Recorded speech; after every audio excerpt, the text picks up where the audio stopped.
Halo, kembali lagi sama gua Putra Usaha. Hari ini gua bakalan kasih kalian tips dan trik lagi sob. Bagaimana caranya buat karya sinematik traveling yang benar, bagaimana menyusun konsepnya, strategi untuk perjalanannya agar tidak over budget misalnya. Lalu juga bagaimana sih menghemat waktu atau mengukur waktu dalam perjalanan, karena kita tahu untuk membuat karya sinematik traveling pasti butuh budget, persiapan, hari, waktu, uang juga yang cukup besar, dan kalau seandainya itu semua tidak tepat sasaran akan sia-sia dan menghabiskan dana yang cukup besar. Dan kita langsung aja.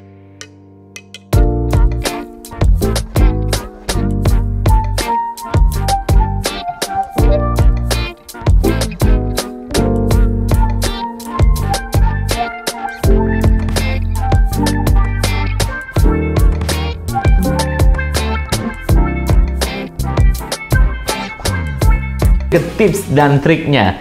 Tapi sebelumnya gue pengen bertanya dulu kepada kalian lah ya. Pernah nggak sih kalian mengalami hal ini atau sama dengan gue, di mana awal-awal gue buat karya cinematic traveling itu sebelum hari H itu atau hari keberangkatan banyak sekali ide, konsep, angle shoot, apa aja mau diambil, apa aja momennya gitu ya kan.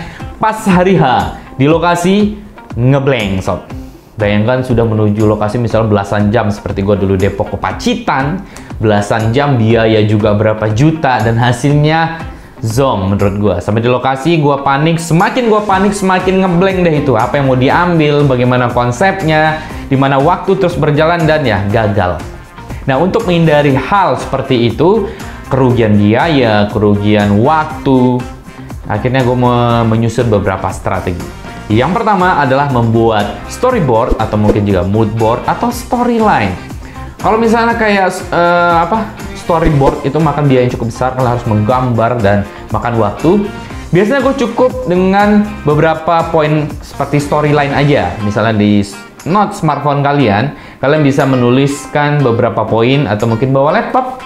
Ya, gue juga bawa laptop biasanya. Tujuannya kalau bawa laptop enak, sembari buat storyline-nya gue juga bisa mindahkan data untuk shoot, karena kan biasanya kalau traveling itu bisa 3 hari, 4 hari, 10 hari gitu kan, bisa ngabisin 400 GB, 300 GB. Nah, nggak mungkin bawa memori terlalu banyak, biasanya gue pindahkan ke laptop seperti itu. Dimana dengan storyline tadi kalian bisa menjabarkan dengan sangat jelas konsep video kalian. Jadi jauh-jauh hari sebelum berangkat jelaskan tuh bagaimana ceritanya video ini nanti. Dan kalian juga bisa di note itu tuliskan di hari pertama shootnya lokasinya di mana, jenis shootnya apa, konsep videonya apa. Lalu misalnya di satu hari itu ada berapa lokasi, misal 2 lokasi, maka di lokasi pertama apakah pagi, apakah siang. Misalnya di lokasi kedua, misalnya di sore harinya ngambil sunsetnya, bagaimana konsep video di sunsetnya, entah lari-lari, jalan seperti video adegan obor yang gue buat pagi-pagi hari itu gue tuliskan di storyboard atau di storyline seperti itu. Tujuannya sehingga di hari selama syuting itu maksimal. Kalian paling tidak sudah mengambil semua angle shoot, konsep, momen yang sudah kalian tulis di storyline tadi. Sehingga nanti kalau tidak ada yang terlewat, kembali ke rumah kalian bisa mengedit dengan baik, hasilnya pasti maksimal seperti yang kalian inginkan sob. Hal kedua yang harus kalian perhitungkan adalah gear dan juga biaya produksi. Dimana misalnya kalian pengen buat karya yang indah, momen-momen yang indah atau yang sulit misalnya, itu kalian harus memperhitungkan nih apa aja sih alatnya. Contoh lensa, apakah butuh yang focal lengthnya 50, 85, misal bukan aperture berapa, apakah cukupnya 1,8 atau misalnya 1,4 gitu ya. Itu semua harus kalian perhitungkan sob, supaya nggak sia-sia jalan-jalan jauhnya. Belum lagi harus apalagi kalau seperti gua nih, gua selalu bawa lensa 6 kurang lebih, 2 kamera 7C sama 6000, belum juga butuh Insta360 untuk ambil momen-momen yang unik gitu ya. Misalnya yang buat ini planet, atau gue hobi banget kan ambil apa namanya, bullet gitu. Lalu juga drone. Nah itu kan semakin lengkap alat, maka peralatan semakin banyak. Belum koper pakaian juga gitu kan. Dan ini akan berpengaruh terhadap apa? Biaya produksi. Semakin banyak alat yang kalian bawa, maka semakin repot, ya nggak? Kalau kalian sendiri, sulit itu semua. Bayangkan kalau gue nih, sekali jalan itu berapa tas ya? Banyak banget, ada 3 atau 4 tas yang nggak mungkin gue bawa sendiri. Sehingga gue butuh asisten. Yang akan berpengaruh terhadap biaya produksi. Tiket pesawat, tiket masuk ke tempat wisatanya, belum biaya makan gitu kan. Apalagi misalnya jauh-jauh gitu, ke Toraja, atau misalnya ke Makassar, atau ke Lombok, ya tiket pesawat lumayan harganya. Nah itu semua harus kalian perhitungkan jauh-jauh hari. Sehingga nanti kalian bisa memperhitungkan berapa sih biaya produksi. Mungkin jauh-jauh hari, berapa bulan sebelumnya, kalian udah mulai bisa nabung deh. Sehingga selama kalian perjalanan itu nyaman sob ya, karena sudah anggarannya sudah jauh-jauh hari sebelumnya sudah kalian persiapkan. Dan menurut gua ini sangat penting sekali. Hal ketiga yang harus kalian perhitungkan adalah mengatur jadwal dan durasi waktu sob. Ini sangat penting sekali. Dimana misal kalian pengen ngambil satu hari itu 2 lokasi. Saking terlalu asiknya di lokasi yang pertama, kalian lupa lokasi kedua dan sehingga kalian kehilangan momen atau spot yang bagus. Nah, untuk menghindari itu, dengan storyline tadi, kalian bisa mengatur jadwal dengan baik. Misal contoh waktu gua ke Toraja nih, gua mengatur jadwal seperti ini. Di hari pertama, gua menuju Burake, lalu sorenya di kota Toraja. Di hari kedua, gua ke Makam Batu dan juga di rumah adatnya Toraja. Lalu hari ketiganya, subuhnya gua harus berangkat ke desa Tombi, di negeri di atas awan, dan juga Bori. Nah, gua mengaturnya biasa satu lokasi itu hanya boleh 4 jam. Mengapa harus 4 jam? Contohnya seperti ini. Misalnya di lokasi pertama lebih dari 4 jam. Belum nanti nambah lagi waktu makan, waktu perjalanan. Misalnya lokasi yang satu menuju lokasi kedua makan 2 atau 3 jam. Nah, kalian akan terbuang spot di kedua. Sayang banget kan? Sehingga kalian harus mengatur jadwal dengan baik. Dan ada satu tips lagi yang penting menurut gua adalah kalian carilah guide lokal atau orang lokal. Kenapa seperti itu?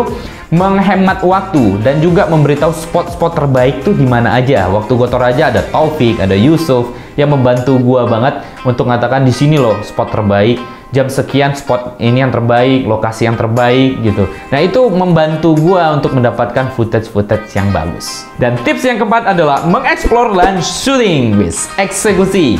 Tapi ingat ya teman-teman ya, pasti traveling ini melelahkan sekali. Kalian bawa alat yang banyak, kalian pindah-pindah lokasi, belum juga lokasi mungkin mendaki, dan itu semua membutuhkan fisik yang sangat fit. Jadi gua selalu bawa ransum dan gua selalu bawa multivitamin. Itu sangat penting. Jangan lupa bawa vitamin pokoknya, oke?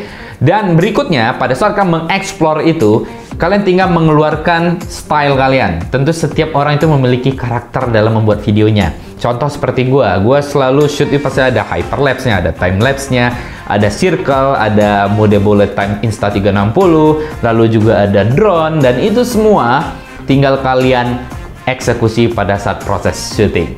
Oke, sebelum gue masuk ke tips yang keenam, yaitu proses editing, gue pengen perkenalkan dulu kepada kalian laptop yang selalu gue bawa untuk traveling, buat ngedit misalnya di luaran sana, yang mana ukurannya sangat kecil dan sangat tipis sekali sob. Ini enak banget, tipis dan kecil, sehingga kalau gue traveling, gue bisa masukin dia ke dalam tas gue. Kecil banget ya. Yaitu Lenovo Yoga Slim 7i Pro OLED. Laptop ini memiliki ukuran yang sangat kecil dan sangat tipis sob, berukuran layar 14 inch, monitornya yang sudah mendukung teknologi Samsung E4 OLED dengan resolusi 2,8K ini pasti memanjakan mata kalian waktu kalian melakukan proses editing atau menonton hasil video karya kalian.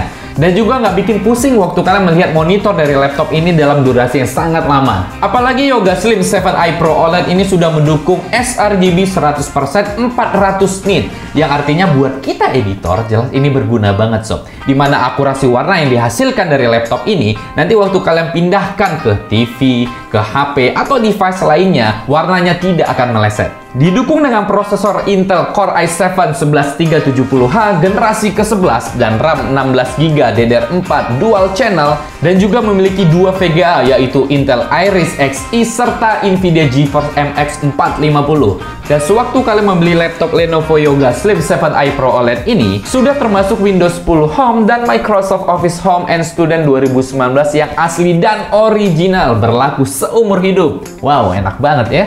Gak cuma segitu aja nih teknologi yang ditanamkan di Yoga Slim 7i Pro OLED ini. Ada yang namanya Lenovo Smart AI, yang mana kalian tinggal buka aplikasi Glance Mirametrix, maka ada beberapa fitur menarik yang bisa kalian gunakan. Salah satunya laptop ini bisa mengenali wajah kalian, sehingga pada saat kalian membuka laptop ini, secara otomatis laptop akan mengenali wajah dan membuka kunci untuk masuk ke dalam Windows. Jadi kalian nggak perlu lagi deh ngetik-ngetik password untuk login.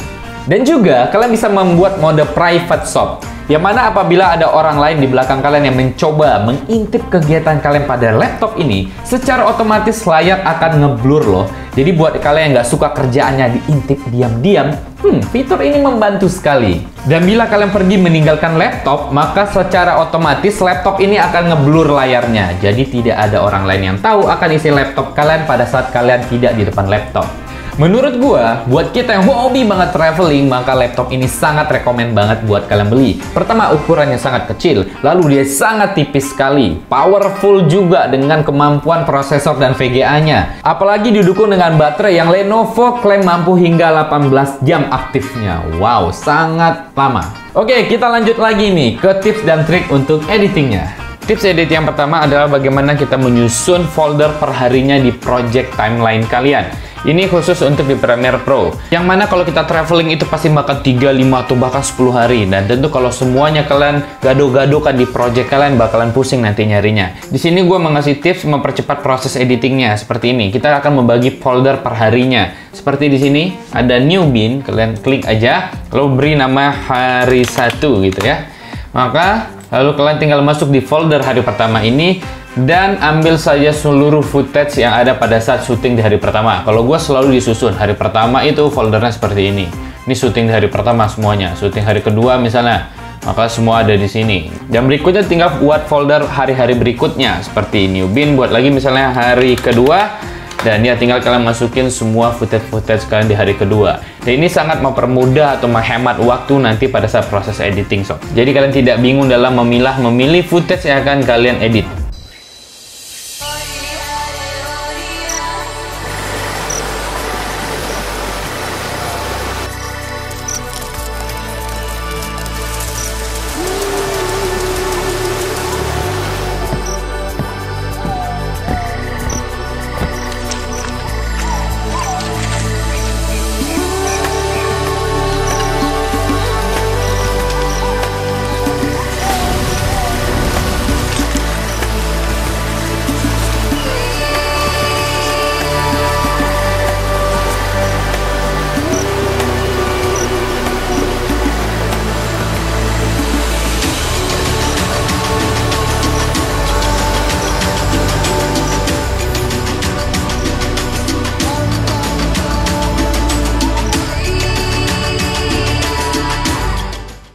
Seperti contoh video karya gua yang pendek tadi, kalian bisa mendengarkan detail-detail sound, suara air, suara angin, suara burung, dan musik utamanya. Nah, itu sangat penting sob. Audio itu adalah hal utama untuk memberikan emosi dalam karya kalian. Untuk mendapatkan sound-sound ini sebenarnya sekarang bisa berlangganan murah menurut gua di Envato atau di Epidemic. Gue pakai Envato itu cuma 130.000 per bulan, bisa cari di Tokopedia. Atau buat kalian yang pengen banget murah meriah gratis ya, audio library YouTube itu sangat gratis sekali.